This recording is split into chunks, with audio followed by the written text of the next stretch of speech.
یہ ہے کہ موجودہ ملکی، علاقائی اور بین الاقوامی حالات میں کیا یہ ممکن ہے کہ پاکستان میں نظام خلافت قائم کیا جا سکے، اور اگر ایسا ہے تو کیسے، اس کا طریقہ کار کیا ہے؟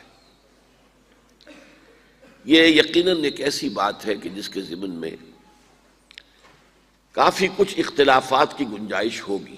آپ میری بات پر ٹھنڈے دل سے غور کریں، اور پھر اگر اس میں کوئی خلا محسوس کریں، یہ محسوس کریں کہ کہیں دلیل کی زنجیر ٹوٹ رہی ہے، تو پھر مجھے متنبہ کریں گے تو میں آپ کا ممنون اور مشکور ہوں گا۔ سب سے پہلی بات جو میں کہنا چاہتا ہوں وہ یہ ہے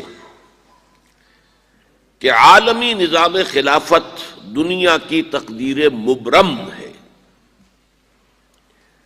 تقدیر مبرم وہ ہے کہ جو بالکل پختہ تقدیر ہو، جس کے ادھر سے ادھر ٹلنے کا کوئی سوال نہ ہو۔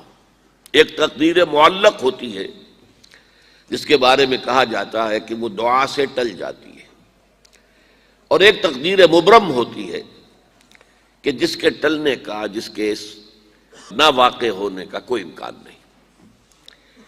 تو عالمی نظام خلافت کا قیام دنیا کی تقدیر مبرم ہے۔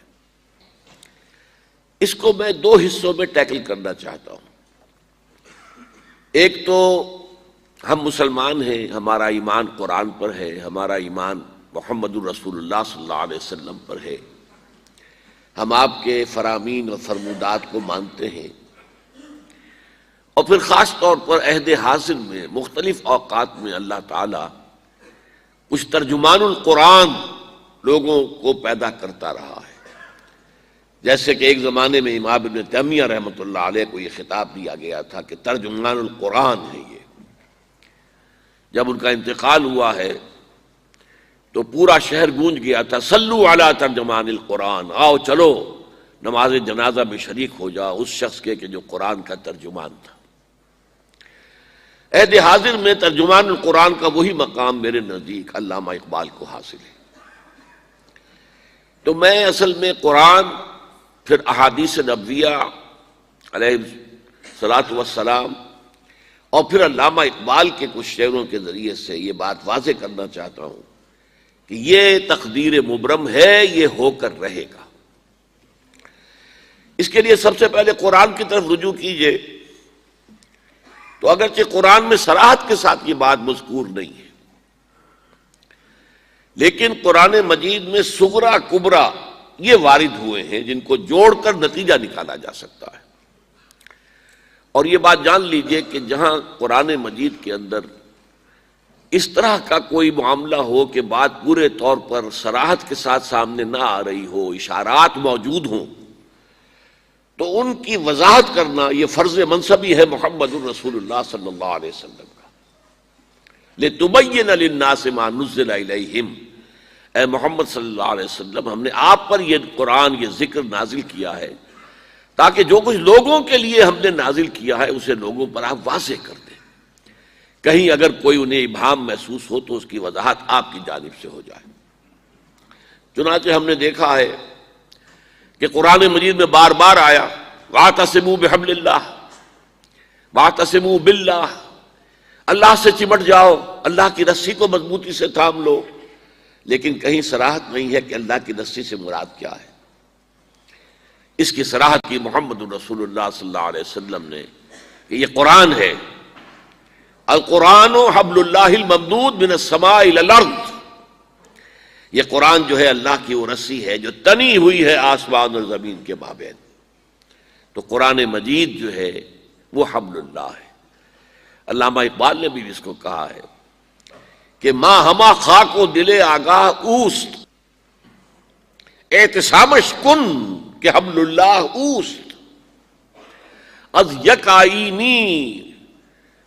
آئینی مسلمان زندہ ہست، پے کرے ملت ز قرآن زندہ ہست، ماں ہما خاک و دل آگاہ اوست، احتسامش کن کہ حبل اللہ اوست۔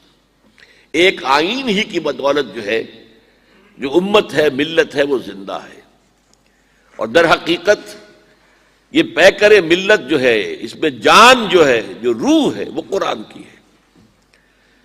اور یہ کہ ہم تو خاک کے مانند ہیں، ہمارا یہ بدن جیسے خاک کا ہے، لیکن اس کے اندر ایک دل آگاہ ہے جس میں روح ہے ہماری، تو روح قرآن ہے۔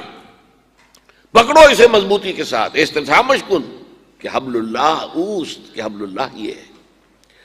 تو احادیث کے اندر قرآن کا حبل اللہ ہونا واضح کیا، اور ترجمان القرآن نے بھی اس کی خوبصورت ترجمانی کی ہے۔ اس اعتبار سے قرآن میں صغرا و کبرا ہے۔ صغرا میں اسے قرار دے رہا ہوں کہ 3 مقامات پر قرآن مجید میں یہ بات آئی، هو الذی ارسل رسولہ بالہدی ودین الحق لیظہرہ علی الدین کلہ۔ سورہ توبہ میں، سورہ فتح میں، سورہ صف میں، وہی ہے اللہ جس نے بھیجا ہے اپنے رسول کو صلی اللہ علیہ وسلم الہدا، قرآن مجید اور دین حق اسلام دے کر، تاکہ اسے غالب کریں تمام ادیان پر، پورے کے پورے دین پر، پورے نظام زندگی پر۔ یہ 3 دفعہ ہے۔ اور 2 مقامات جو میں نے آج شروع میں تلاوت کیے، ان میں اس کے ساتھ ایک آیت جڑ کر آئی ہے، اور اس کا تعلق یہود سے ہے۔ دونوں مقامات پر، سورہ توبہ میں بھی اور سورہ صف میں بھی، اس سے پہلے یہود کا ذکر ہے۔ یریدون لیطفئوا نور اللہ بافواہہم، یہ یہودی چاہتے ہیں کہ اللہ کے نور کو اپنے منہ کی پھونکوں سے بجھا دیں۔ واللہ متم نورہ ولو کرہ الکافرون، حالانکہ اللہ تو اپنے نور کا اتمام فرما کر رہے گا، خواہ یہ کافروں کو کتنا ہی ناگوار ہو۔ اس کے بعد وہ آیت آئی، هو الذی ارسل رسولہ بالہدی ودین الحق لیظہرہ علی الدین کلہ ولو کرہ المشرکون۔ تھوڑے سے لفظی فرق کے ساتھ وہ آیت دوبارہ سورہ توبہ میں بھی آئے، یریدون ان یطفئوا نور اللہ بافواہہم ویابی اللہ الا ان یتم نورہ ولو کرہ الکافرون۔ یہ چاہتے ہیں یہ یہودی کہ اللہ کے نور کو اپنے منہ کی پھونکوں سے بجھا دیں، اور اللہ کو ہرگز منظور نہیں ہے مگر یہ کہ وہ اپنے اس نور کی تکمیل فرمائے۔ هو الذی ارسل رسولہ بالہدی، پھر وہی آیت آ گئی، وہی ہے کہ جس نے بھیجا ہے اپنے رسول کو صلی اللہ علیہ وسلم الہدی، قرآن حکیم اور دین حق، اسلام کا مکمل نظام حیات کہ جو عدل اجتماعی کی کامل ترین شکل ہے، تاکہ اسے غالب کرے، قائم کرے، نافذ کرے، چاہے یہ مشرکوں کو کتنا ہی ناگوار ہو۔ خليل بالقرآن هو إمامنا على هداية الله آمتنا، كلام ربنا هدايتنا، عطاء جبريل على رسولنا۔